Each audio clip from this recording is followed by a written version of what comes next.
Dear साथियों, आप लोग कैसे हैं। मुझे उम्मीद है कि आप लोग अच्छे एवं स्वस्थ होंगे। आज के इस वीडियो में हम आपके लिए लेकर आए हैं क्लास 12 का हिस्ट्री का आपको 50 MCQ ऑब्जेक्टिव क्वेश्चन, यानी कि डियर आपके लिए मैं 50 MCQ ऑब्जेक्टिव क्वेश्चन लेकर आए जो सीधे आपको बोर्ड परीक्षा में देखने को मिलेगा।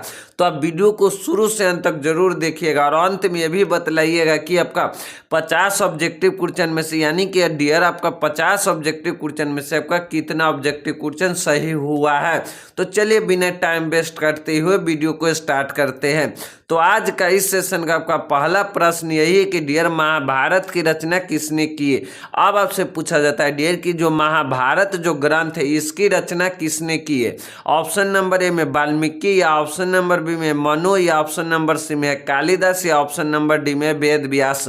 तो डियर महाभारत जो ग्रंथ है इसकी रचना किसने की है, तो इसका सही आंसर क्या हो जाएगा, वेद व्यास हो जाएगा। और किस भाषा में किया है, यानी डियर जो महाभारत जो ग्रंथ है उसकी रचना किस भाषा में हुआ है, तो संस्कृत भाषा में हुआ है। इसको भी आपको याद रखना है। और महाभारत का युद्ध कुरुक्षेत्र के मैदान में कितने दिनों तक चला था, तो 18 दिनों तक चला था। इसको भी आपको याद रखना है।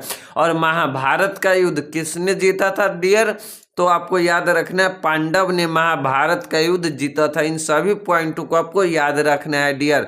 जो वाल्मीकि, यानी कि जो वाल्मीकि है, रामायण की रचना किसने की डियर, यानी कि जो रामायण है, यानी कि जो रामायण है उसकी रचना किसने किया है डियर, तो आपको वाल्मीकि हो जाएगा। और मनुस्मृति की रचना किसने की है, तो मनु हो जाएगा। और कालिदास यानी कि मेघदूतम नामक जो पुस्तक है, यानी पुस्तक है, उसकी रचना किसने की, कालिदास किए है। और वेद व्यास यानी कि वेद व्यास जी किसकी, महाभारत की रचना किया है। इन सभी पॉइंट को आपको याद रखना है डियर। तो आपको 1 नंबर क्वेश्चन का आपका सही आंसर क्या हो जाएगा, ऑप्शन नंबर डी हो जाएगा, वेद व्यास हो जाएगा।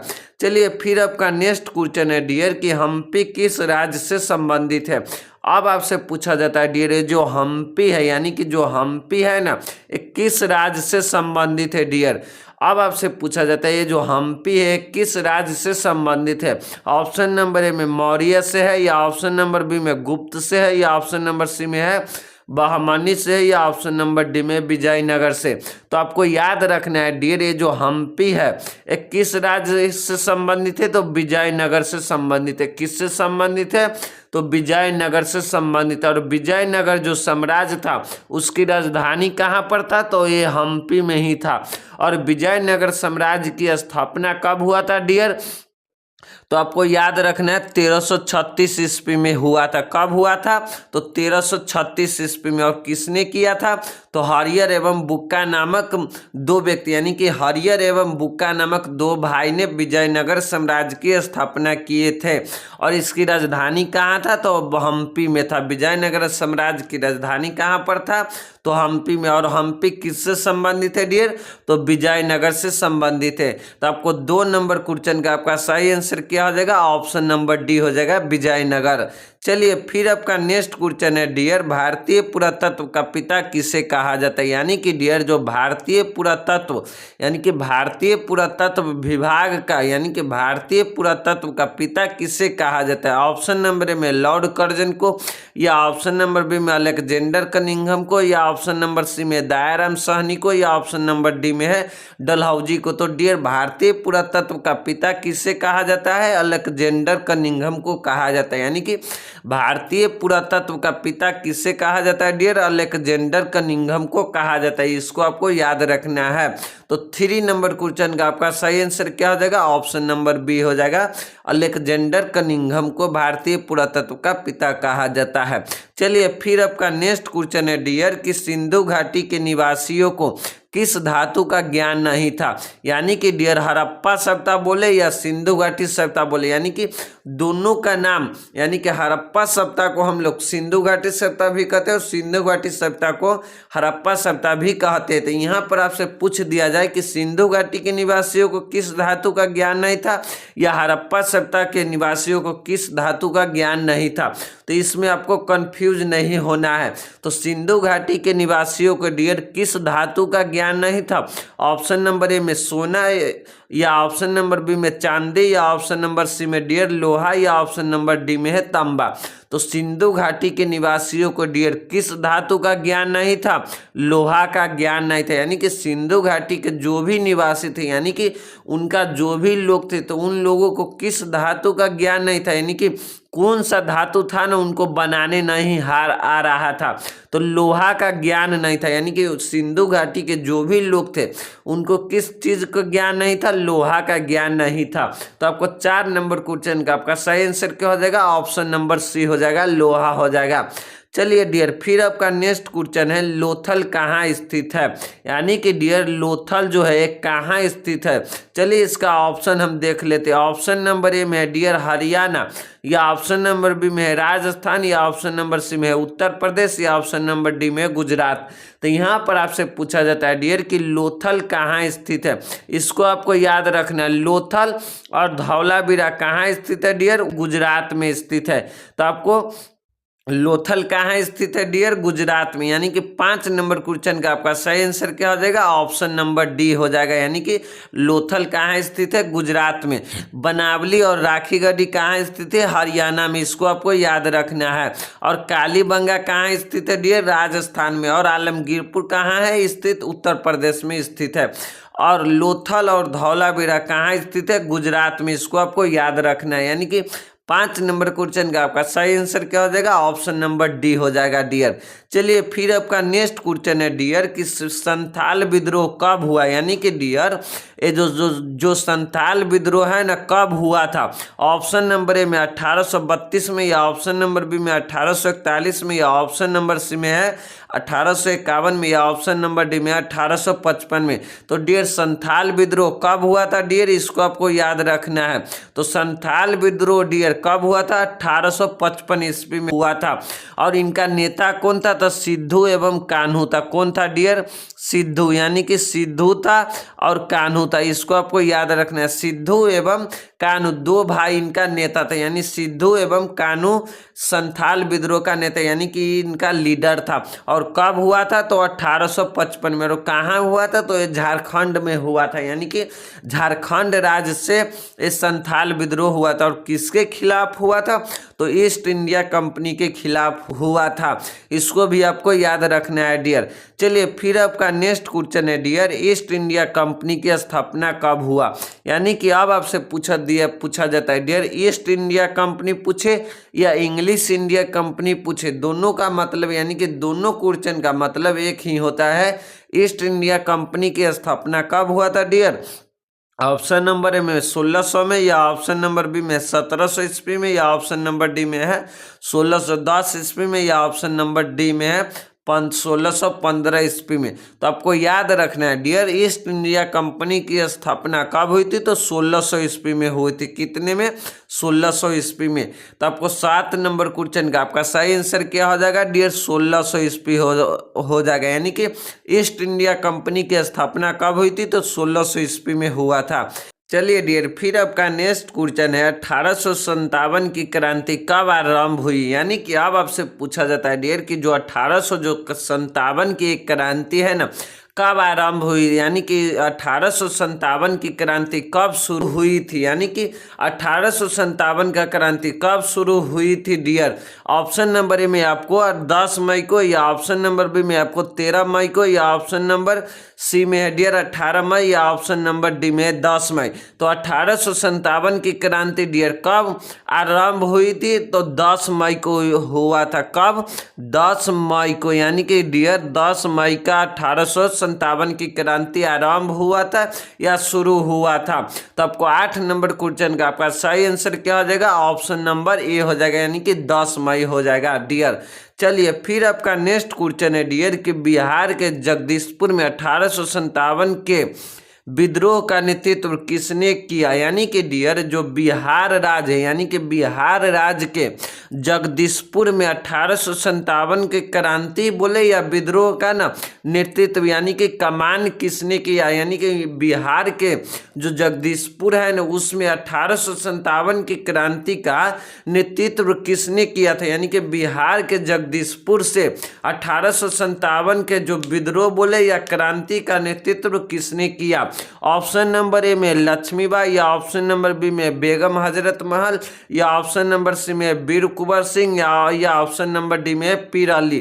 तो 1857 की क्रांति में बिहार के जगदीशपुर में कौन नेतृत्व कर रहे थे डियर, वीर कुंवर सिंह कर रहे थे, यानी कि बिहार के जगदीशपुर में 1857 के विद्रोह का नेतृत्व किसने किया, तो वीर कुंवर सिंह किया। और पीर अली कहाँ से कर रहे थे, पटना से। और बेगम हजरत महल ये आपको लखनऊ से कर रहे थे। और ये झांसी के यानी कि झांसी से किसने किया था, तो लक्ष्मीबाई, यानी कि रानी लक्ष्मीबाई कहाँ से, झांसी से कर रहे थे। और बहादुर शाह जफर ये आपको दिल्ली से कर रहा था। इन सभी पॉइंट को डियर आपको याद रखना है। तो आपको 9 नंबर क्वेश्चन का आपका सही आंसर क्या हो जाएगा, ऑप्शन नंबर सी हो जाएगा, यानी कि वीर कुंवर सिंह हो जाएगा। चलिए डियर फिर आपका नेक्स्ट क्वेश्चन है कि भारतीय इतिहास का कौन सा काल स्वर्ण काल के नाम से जाना जाता है।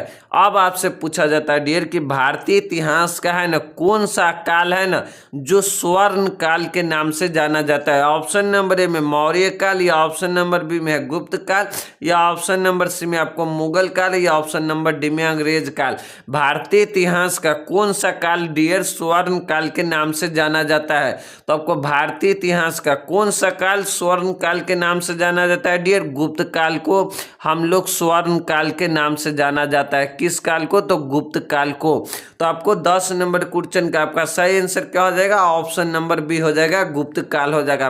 भारतीय इतिहास का कौन सा काल स्वर्ण काल के नाम से जाना जाता है डियर, गुप्त काल जाना जाता है। तो आपको 10 नंबर क्वेश्चन का आपका सही आंसर क्या हो जाएगा, ऑप्शन नंबर बी हो जाएगा। चलिए डियर फिर आपका नेक्स्ट क्वेश्चन है कि इंडिका की रचना किसने की। अब आपसे पूछा जाता है जो डियर जो इंडिका एक जो पुस्तक है ना इसकी रचना किसने की। ऑप्शन नंबर ए में कौटिल्य ने, या ऑप्शन नंबर बी में है मेगास्थनीज, या ऑप्शन नंबर सी में अल्बिरोनी, या ऑप्शन नंबर डी में विष्णुगुप्त। तो इंडिका की रचना किसने की डियर, मेगास्थनीज ने की है। किसने किए है, तो मेगास्थनीज ने किए हैं। तो आपको 11 नंबर क्वेश्चन का आपका सही आंसर क्या हो जाएगा, ऑप्शन नंबर हो जाएगा आपको बी हो जाएगा। और ये मेगास्थनीज कहाँ के रहने वाले थे, यूनान के रहने वाले थे। और इंडिका की रचना किस भाषा में हुआ है, तो यूनानी भाषा में हुआ है। इसको भी आपको याद रखना है डियर। तो आपको 11 नंबर क्वेश्चन का आपका सही आंसर क्या हो जाएगा, ऑप्शन नंबर बी हो जाएगा। और अल्बिरोनी किस ग्रंथ की रचना की है, यानी कि एक इसका यात्रा वृत्तांत है क्या, किताबुल हिंद और तहकीक हिंद। एक इसको किसने रचना की, यानी कि इसको किसने लिखा है, तो अल्बिरोनी ने लिखा है। इसको भी आपको याद रखना है डियर। चलिए फिर आपका नेक्स्ट क्वेश्चन है डियर कि भारत का नेपोलियन किस शासक को कहा जाता है। अब आपसे पूछा जाता है डियर कि भारत का नेपोलियन है ना किस शासक को कहा जाता है। ऑप्शन नंबर ए में अशोक को, या ऑप्शन नंबर बी में है समुद्रगुप्त को, या ऑप्शन नंबर सी में है अकबर को, या ऑप्शन नंबर डी में चंद्रगुप्त मौर्य को। तो भारत का नेपोलियन किस शासक को कहा जाता है डियर, समुद्रगुप्त को कहा जाता है।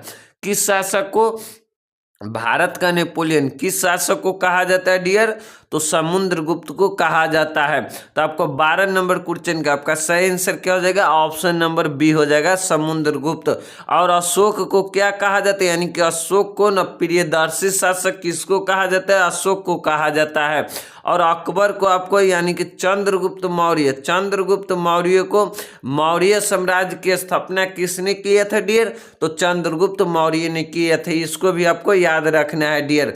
चलिए फिर आपका नेक्स्ट क्वेश्चन है डियर कि 1915 में किसकी स्थापना हुआ, यानी कि हुई 1915 ईस्वी में है ना किसकी स्थापना हुई। ऑप्शन नंबर में भारतीय राष्ट्रीय कांग्रेस, या ऑप्शन नंबर बी में है हिंदू महासभा, या ऑप्शन नंबर सी में मुस्लिम लीग, या ऑप्शन नंबर डी में भारतीय जनता पार्टी।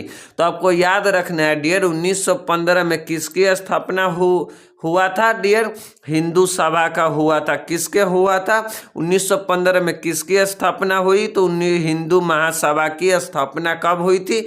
1915 ईस्वी में हिंदू महासभा की स्थापना हुई थी।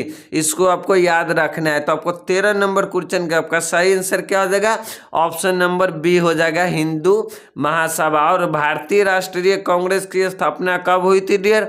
1885 ईस्वी में भारतीय राष्ट्रीय कांग्रेस की स्थापना हुई थी। और मुस्लिम लीग की स्थापना कब? 1906 ईस्वी में हुआ था डियर। और भारतीय जनता पार्टी की स्थापना 1980 ईस्वी में हुआ था। इन सभी पॉइंट को आपको याद रखना है डियर। मुस्लिम लीग 1906 में, भारतीय राष्ट्रीय कांग्रेस आपको 1885 में, और भारतीय जनता पार्टी यानी कि बीजेपी की स्थापना कब? 1980 में। और हिंदू महासभा की स्थापना 1915 ईस्वी में हुआ था। तो आपको 13 नंबर क्वेश्चन का आपका सही आंसर क्या हो जाएगा डियर? हिंदू महासभा हो जाएगा। यानी कि 13 नंबर क्वेश्चन का आपका सही आंसर हो जाएगा ऑप्शन नंबर बी हो जाएगा। चलिए डियर, फिर आपका नेक्स्ट क्वेश्चन है, जय हिंद का नारा किसने दिया?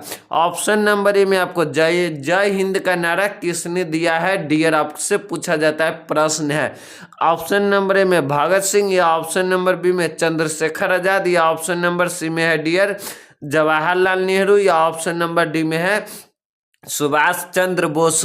तो आपसे पूछा जाता है डियर कि जय हिंद का नारा किसने दिया था डियर?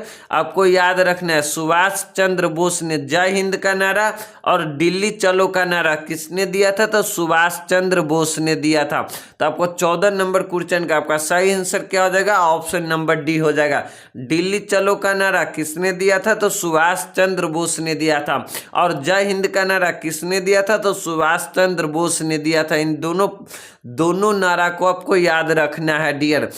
चलिए डियर, फिर आपका नेक्स्ट क्वेश्चन है कि स्वतंत्र भारत का अंतिम गवर्नर जनरल कौन था? अब आपसे पूछा जाता है डियर कि स्वतंत्र भारत का अंतिम गवर्नर जनरल कौन था? ऑप्शन नंबर ए में लॉर्ड कर्जन, या ऑप्शन नंबर बी में लॉर्ड माउंटबेटन, या ऑप्शन नंबर सी में है सी राजगोपालाचारी, या ऑप्शन नंबर डी में इनमें से कोई नहीं।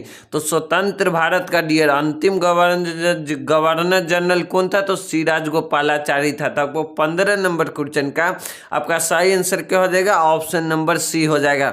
अगर आपसे ऐसा भी प्रश्न पूछ देगा डियर कि स्वतंत्र भारत का अंतिम के जगह पर, यानी कि अंतिम के जगह पर आपसे पूछ देगा कि प्रथम गवर्नर जनरल, यानी कि स्वतंत्र भारत का प्रथम गवर्नर जनरल कौन था डियर? तो सी राजगोपालाचारी। या स्वतंत्र भारत का प्रथम भारतीय गवर्नर जनरल कौन था? तो आपको यहाँ पर भी आपको सही आंसर क्या हो जाएगा? सी राजगोपालाचारी। यानी कि आपको कंफ्यूज नहीं होना है।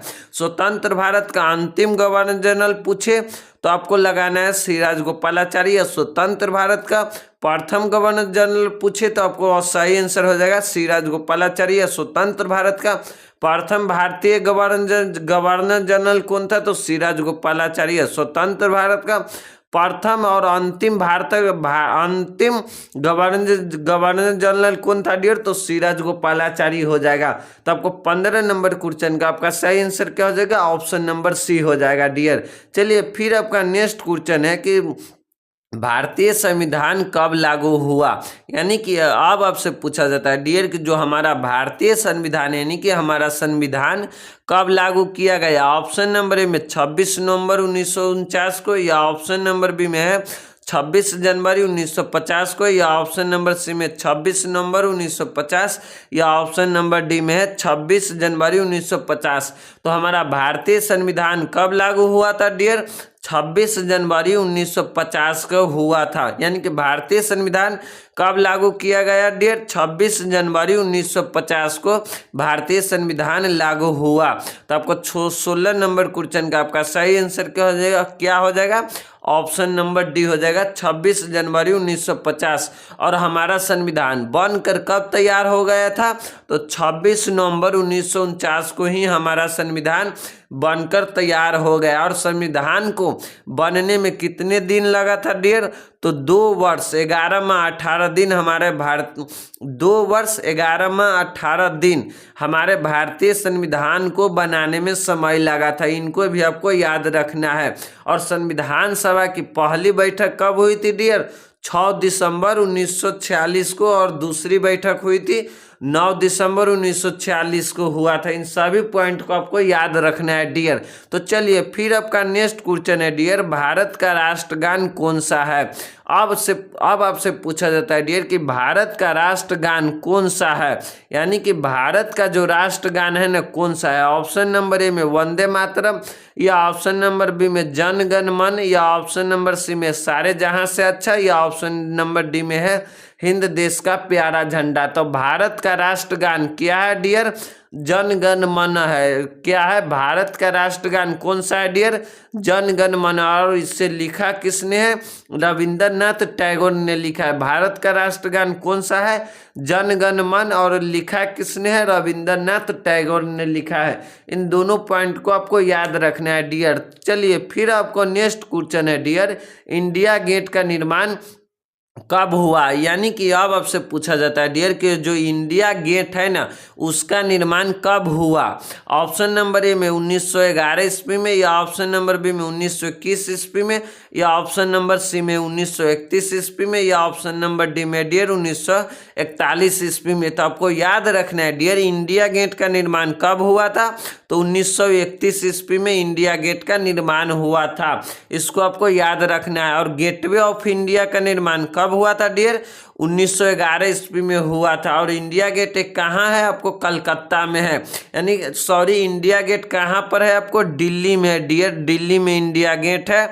और गेटवे ऑफ इंडिया कहाँ है, बम्बई, यानी कि महाराष्ट्र में है गेटवे ऑफ इंडिया, और इंडिया गेट कहाँ है, आपको दिल्ली में है। तो और इंडिया गेट का निर्माण कब हुआ था डियर, 1931 ईस्वी में हुआ था। इसको भी आपको याद रखना है। और गेटवे ऑफ इंडिया का निर्माण 1911 में ईस्वी में हुआ था, और ये कहाँ पर है, आपको बम्बई में था, बम्बई में है। और इंडिया गेट आपको दिल्ली में है, और इसका निर्माण हुआ है 1931 ईस्वी में। इन सभी पॉइंट को आपको याद रखना है डियर। चलिए डियर फिर आपका नेक्स्ट प्रश्न है डियर कि आइन एक बार कितने भागों में विभक्त है, यानी कि डियर आपसे पूछा जाता है कि जो आइन एक बार जो किताब है जिनसे हमें अकबर के शासन काल के बारे में पता चलता है वो कितने भागों में विभक्त है। ऑप्शन नंबर ए में है डियर 2 में, या ऑप्शन नंबर बी में है 3 में, या ऑप्शन नंबर सी में डियर 4 में, या ऑप्शन नंबर डी में है 5 में। तो आपको आइन एक बार कितने भागों में विभक्त है डियर, 5 भागों में विभक्त है। और इसका लेखक कौन है, इसको भी आपको याद रखना है। इसका लेखक आपको अबुल फजल है, यानी कि कौन है डियर, अबुल फजल है। इसका आइन एक बार किसने लिखा है डियर, अबुल फजल ने लिखा है। इसको भी आपको याद रखना है कि और ये कितने भागों में विभक्त है, 5 भागों में विभक्त है। इसको भी आपको याद रखना है डियर। चलिए फिर आपको नेक्स्ट क्वेश्चन है डियर कि भारत में मुगल साम्राज्य की स्थापना कब हुआ, यानी कि अब आपसे पूछा जाता है डियर हमारे भारत में यानी कि इंडिया में न मुगल साम्राज्य की स्थापना कब हुई। ऑप्शन नंबर ए में है 1526 में, या ऑप्शन नंबर बी में है 1556 में, या ऑप्शन नंबर सी में 1206 में, या ऑप्शन नंबर डी में है 1560 में। तो डियर भारत में मुगल साम्राज्य की स्थापना कब हुआ था, तो 1526 में हुआ था। और किसने किया था, तो बाबर ने किया था। किसने, बाबर ने। कब किया, 1526 ईस्वी में किया था। मुगल साम्राज्य की स्थापना कब हुई थी डियर, 1526 ईस्वी में। और किसने किया था, तो बाबर ने किया था, यानी कि किसने, बाबर ने। और बाबर का शासनकाल कब से कब था 1526 से, यानी कि डियर 1526 से आपको 1530 तक बाबर का शासनकाल था। इसको भी आपको याद रखना है डियर। चलिए फिर आपका नेक्स्ट क्वेश्चन है कि ताजमहल किस नदी के किनारे स्थित है। अब आपसे पूछा जाता है डियर कि जो ताजमहल है ना ये किस नदी के किनारे स्थित है। ऑप्शन नंबर ए में सोन, या ऑप्शन नंबर बी में है यमुना, या ऑप्शन नंबर सी में है गोमती, या ऑप्शन नंबर डी में है गंगा। तो ताजमहल डियर किस नदी के किनारे स्थित है, यमुना नदी के किनारे स्थित है। और ये कहाँ पर स्थित है, इस जगह का भी नाम याद रखिएगा, यानी कि ताजमहल कहाँ है ये भी आपको याद रखना है। और ताजमहल किसने बनवाया है डियर, शाहजहां ने बनवाया। इन सभी पॉइंट को आपको याद रखना है डियर। चलिए फिर आपका नेक्स्ट क्वेश्चन है डियर भारत का अंतिम मुगल सम्राट कौन है, यानी कि मुगल सम्राट यानी कि हमारे इंडिया का जो अंतिम यानी कि लास्ट मुगल सम्राट कौन था। ऑप्शन नंबर ए में है शाहजहां, या ऑप्शन नंबर बी में है औरंगजेब, या ऑप्शन नंबर सी में है बाबर, या ऑप्शन नंबर डी में है बहादुर शाह जफर। तो भारत का अंतिम मुगल सम्राट कौन था डियर? बहादुर शाह जफर था। और भारत का प्रथम मुगल सम्राट कौन था? तो बाबर था, और अंतिम बहादुर शाह जफर था। तो आपको 22 नंबर क्वेश्चन का डियर आपका सही आंसर क्या हो जाएगा? ऑप्शन नंबर डी हो जाएगा, बहादुर शाह जफर। और इसे अंग्रेज ने यानी कि 1857 के क्रांति जो कर रहे थे दिल्ली से नेतृत्व, तो इसको अंग्रेज ने पकड़ के यानी कि बहादुर शाह जफर को पकड़ कर कहाँ भेज दिया था? लंगून यानी कि बर्मा देश में इसको भेज दिया था, और वहीं पर इसका देहांत हो गया था। और यहीं से हमारा देश यानी कि ईस्ट इंडिया कंपनी के पूर्ण रूप से कब्जे में हो गया था, यानी कि हमारे देश पर किसका? अंग्रेज का अधिकार हो गया था। और भारत का अंतिम मुगल सम्राट कौन था डियर? बहादुर शाह जफर था। तो आपको 22 नंबर क्वेश्चन का आपका सही आंसर क्या हो जाएगा? ऑप्शन नंबर आपको डी हो जाएगा, यानी बहादुर शाह जफर हो जाएगा डियर। चलिए फिर आपसे पूछा जाता है डियर कि विजयनगर साम्राज्य की स्थापना कब हुआ? यानी कि अब आपसे पूछा जाता है डियर कि जो विजयनगर साम्राज्य है उसकी स्थापना कब हुई? ऑप्शन नंबर ए में है 1347 ईस्वी, या ऑप्शन नंबर बी में 1325 में, या ऑप्शन नंबर सी में है 1336 में, या ऑप्शन नंबर डी में है 1348 में डियर। तो विजयनगर साम्राज्य की स्थापना कब हुआ था डियर? 1336 ईस्वी में हुआ था। किसने किया था? हरियर एवं बुक्का नामक दो भाइयों ने किया था। और विजयनगर साम्राज्य की राजधानी कहाँ था? हम्पी में था। कहाँ पर डियर? हम्पी में। इसको भी आपको याद रखना है डियर। तो चलिए फिर आपका नेक्स्ट क्वेश्चन है डियर कि गोपुरम का संबंध है। अब आपसे पूछा जाता है डियर कि गोपुरम का है ना संबंध है, यानी कि गोपुरम का संबंध किससे है? ऑप्शन नंबर ए में है डियर गाय से है, या ऑप्शन नंबर बी में नगर से है, या ऑप्शन नंबर सी में व्यापार से है, या ऑप्शन नंबर डी में मंदिर से है। तो गोपुरम का संबंध डियर किससे है? तो मंदिर से, यानी कि गोपुरम का संबंध किससे है? तो मंदिर के न प्रवेश द्वार से, यानी कि मंदिर से है। तो आपको 24 नंबर क्वेश्चन का आपका सही आंसर क्या हो जाएगा? ऑप्शन नंबर डी हो जाएगा। गोपुरम का संबंध किससे है? तो मंदिर से है। चलिए डियर फिर आपका नेक्स्ट क्वेश्चन है गुरु गोविंद सिंह का जन्म कहाँ हुआ? यानी कि डियर गुरु गोविंद सिंह ये सिख का अंतिम गुरु थे, और 10वें गुरु कौन थे? सिख धर्म का अंतिम और 10वें गुरु कौन थे? तो गुरु गोविंद सिंह थे। और इसका जन्म कहाँ हुआ डियर? ऑप्शन नंबर ए में आपको आगरा में, या ऑप्शन नंबर बी में है मथुरा में, या ऑप्शन नंबर सी में काशी में, या ऑप्शन नंबर डी में पटना में। तो गुरु गोविंद सिंह का डियर जन्म कहाँ हुआ था? पटना में हुआ था। कहाँ पर? पटना में हुआ था। इसको भी आपको याद रखना है। तो आपको 25 नंबर क्वेश्चन का आपका सही आंसर क्या हो जाएगा? ऑप्शन नंबर डी हो जाएगा, पटना हो जाएगा डियर। तो चलिए फिर आपका नेक्स्ट क्वेश्चन है डियर कि बीजक में किसका उपदेश संग्रहित है? यानी कि डियर बीजक जो ग्रंथ है ना उसमें किसका उपदेश संग्रहित, यानी कि किसका उसमें उपदेश है? ऑप्शन नंबर ए में कबीर का है, या ऑप्शन नंबर बी में गुरु नानक का है, या ऑप्शन नंबर सी में है चैतन्य का है, या ऑप्शन नंबर डी में है रामानंद का है डियर। तो बीजक में डियर किसका उपदेश यानी कि किसका ज्ञान है ना संग्रहित है? ऑप्शन नंबर आपका ये हो जाएगा सही, यानी कि बीजक में किसका उपदेश संग्रहित है डियर? कबीर का है। किसका है? कबीर का है। आपको इसको याद रखना है डियर, कबीर का है। तो आपको 26 नंबर क्वेश्चन का आपका सही आंसर क्या हो जाएगा डियर? कबीर हो जाएगा। और कबीर का जन्म स्थान कहाँ है डियर? तो लखनऊ में है। इसको भी आपको याद रखना है डियर। चलिए फिर आपका नेक्स्ट क्वेश्चन है डियर तलवंडी ननकाना साहिब किसका जन्म स्थान है? यानी कि डियर तलवंडी है ना ननकाना साहिब किसका जन्म स्थान है? ऑप्शन नंबर ए में कबीर का है, या ऑप्शन नंबर बी में गुरु नानक का है, या ऑप्शन नंबर सी में रैदास का है, या ऑप्शन नंबर डी में है मीरा का है डियर। तो तलवंडी ननकाना साहिब किसका जन्म स्थान है डियर? गुरु नानक का है। इसको आपको याद रखना है। तो आपको 27 नंबर क्वेश्चन का आपका सही आंसर क्या हो जाएगा डियर? ऑप्शन नंबर बी हो जाएगा, गुरु नानक हो जाएगा। और कबीर का जन्म स्थान है लखनऊ में है। तो आपको 27 नंबर क्वेश्चन का आपका सही आंसर क्या हो जाएगा? ऑप्शन नंबर बी हो जाएगा, गुरु नानक हो जाएगा। चलिए डियर फिर आपका नेक्स्ट क्वेश्चन है कि ख्वाजा मुइनुद्दीन चिश्ती की दरगाह कहाँ है? अब आपसे पूछा जाता है डियर कि ख्वाजा मोइनुद्दीन चिश्ती की है ना दरगाह कहाँ है। ऑप्शन नंबर ए में दिल्ली में है, या ऑप्शन नंबर बी में आगरा में है, या ऑप्शन नंबर सी में जयपुर में है, या ऑप्शन नंबर डी में अजमेर में है। तो ख्वाजा मोइनुद्दीन चिश्ती की दरगाह कहाँ पर है डियर, अजमेर में है। और निजामुद्दीन औलिया की दरगाह कहाँ पर है, दिल्ली में है। इसको भी आपको याद रखना है, निजामुद्दीन औलिया के डियर दरगाह कहाँ पर है, दिल्ली में है।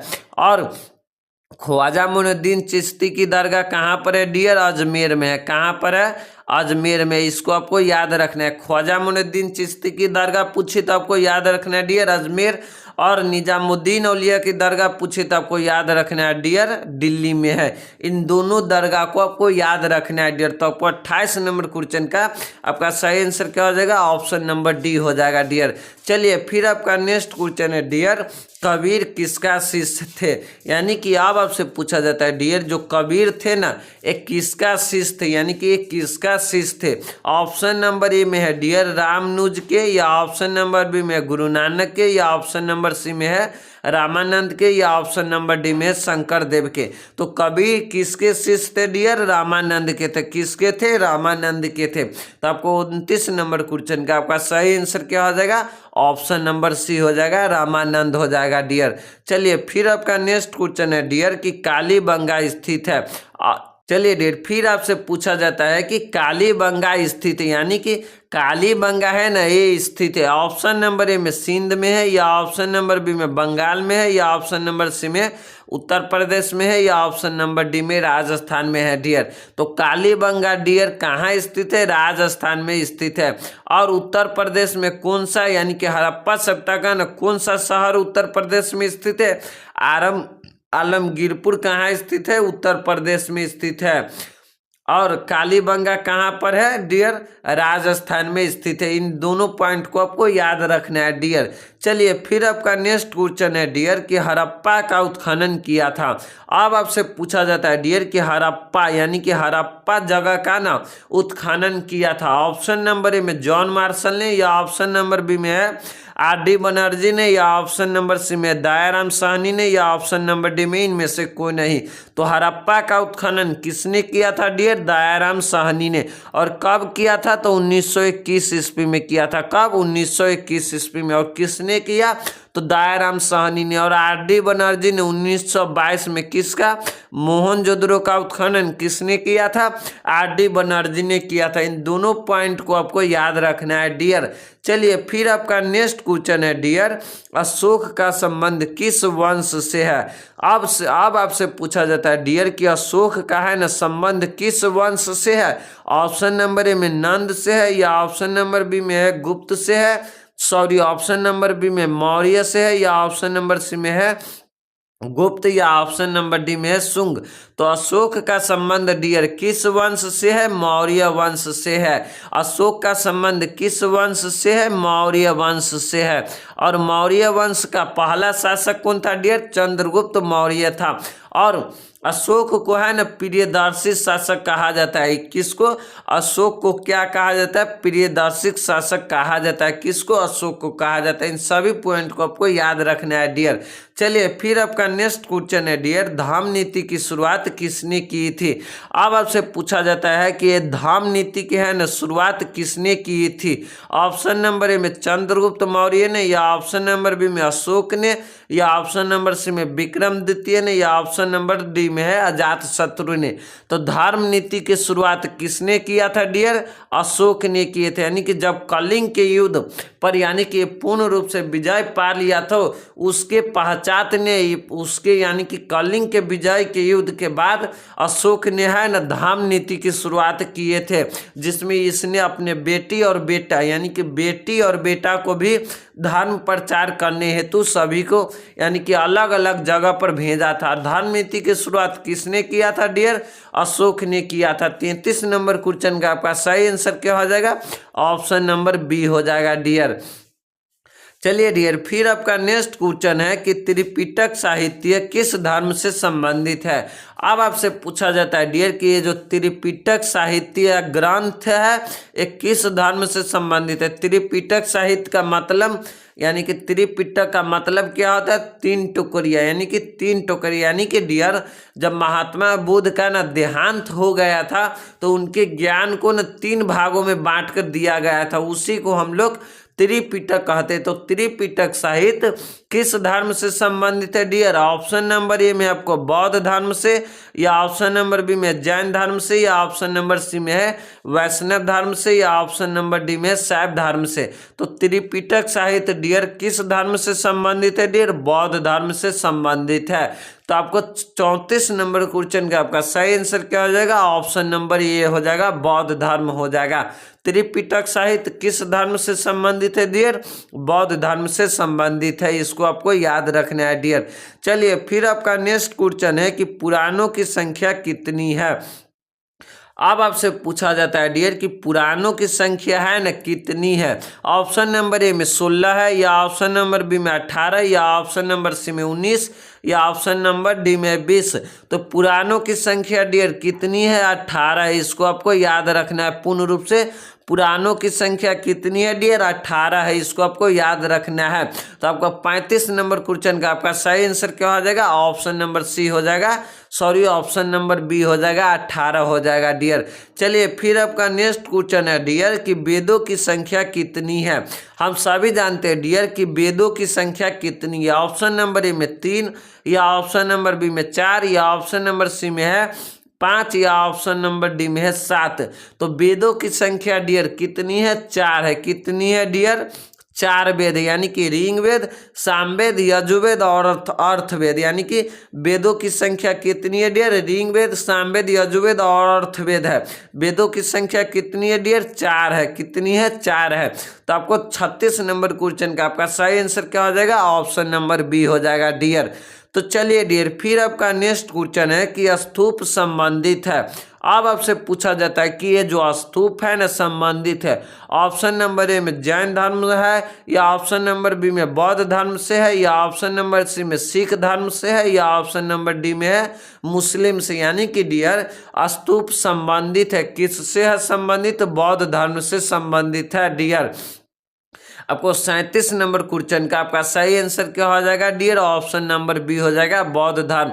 जब महात्मा बुद्ध का यानी कि डियर मृत्यु हो गया था ना तो उनके शरीर के ना 8 भाग यानी कि डियर काट कर ने उनके शरीर के यानी कि उनके अस्थिया को 8 भागों में विभाजित कर दिया गया था, और उस पर एक स्तूप यानी कि एक मंदिर की तरह निर्माण किया गया था। यानी कि उस पर एक मंदिर की तरह एक घर बनाया गया था, उसी को ना हम लोग स्तूप कहते हैं। क्या कहते हैं, स्तूप। और एक कहाँ पर है, सांची में है, यानी कि सांची में स्थित है, मध्य प्रदेश के मध्य प्रदेश में स्तूप संबंधित है। और स्तूप संबंधित है किससे है, बौद्ध धर्म से संबंधित है। और स्तूप कहाँ स्थित है डियर, मध्य प्रदेश यानी कि सांची में स्थित है डियर, इसको भी आपको याद रखना है।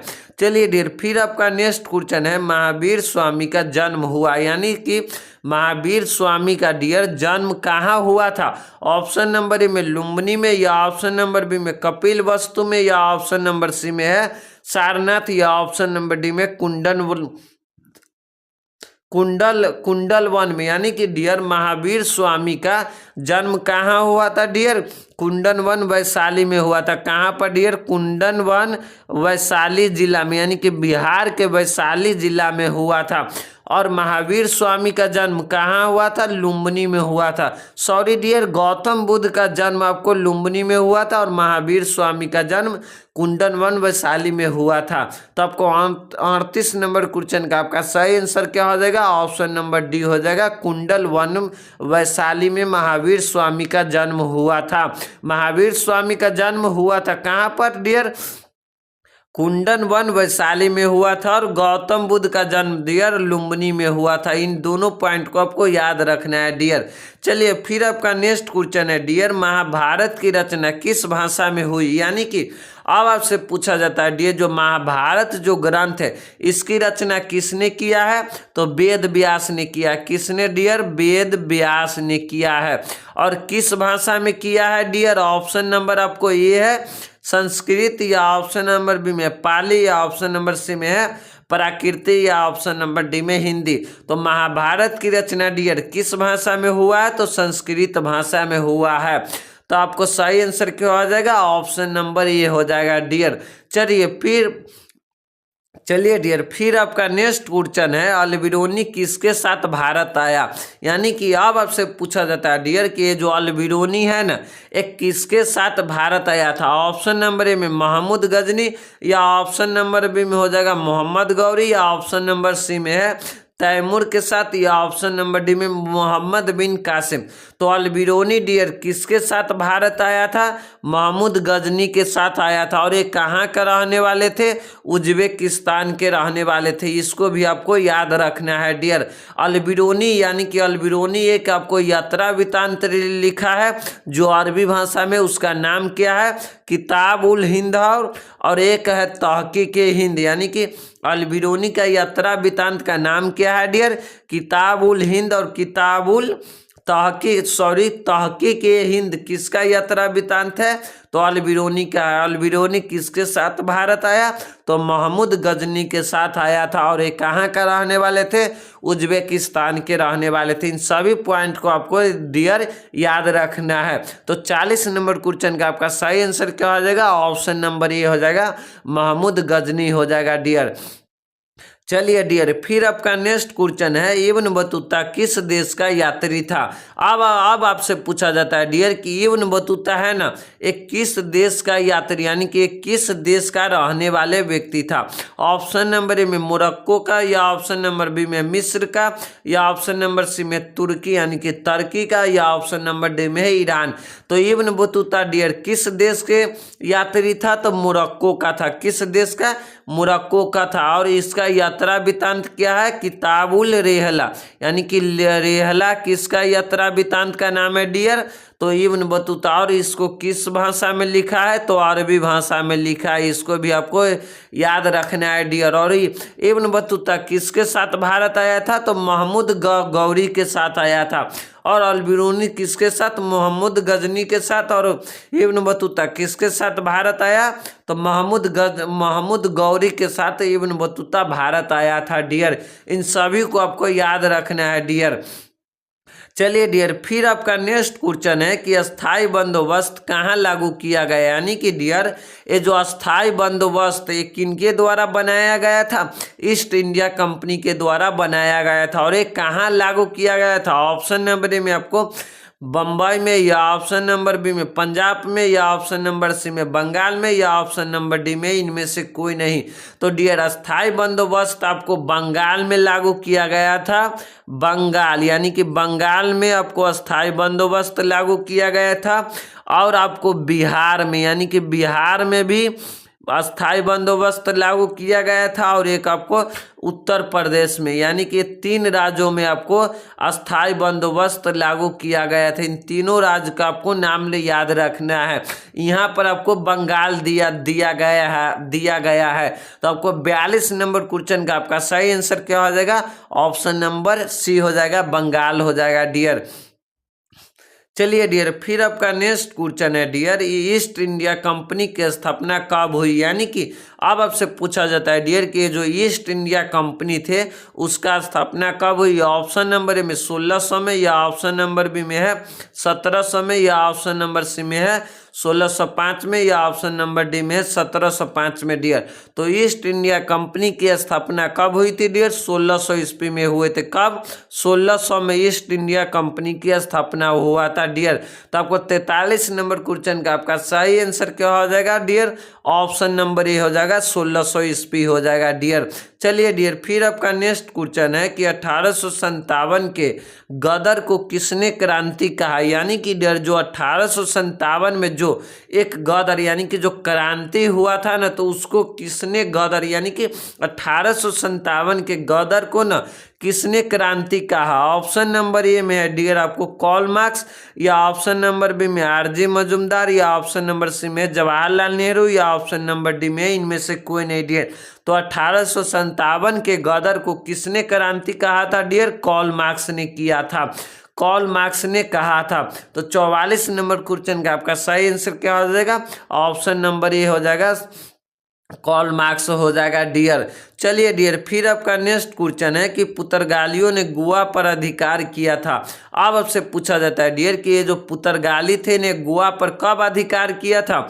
ऑप्शन नंबर ए में 1509 में, या ऑप्शन नंबर बी में है 1515 में, या ऑप्शन नंबर सी में 1510 में, या ऑप्शन नंबर डी में है 1520 में। तो डियर पुर्तगालियों ने गोवा पर कब अपना अधिपत्य यानी कि अधिकार किया था डियर? तो 1510 ईस्वी में किया था, इसको आपको याद रखना है। तो पुर्तगालियों ने डियर गोवा पर कब अधिकार किया था? तो 1510 ईस्वी में ये अधिकार किया था।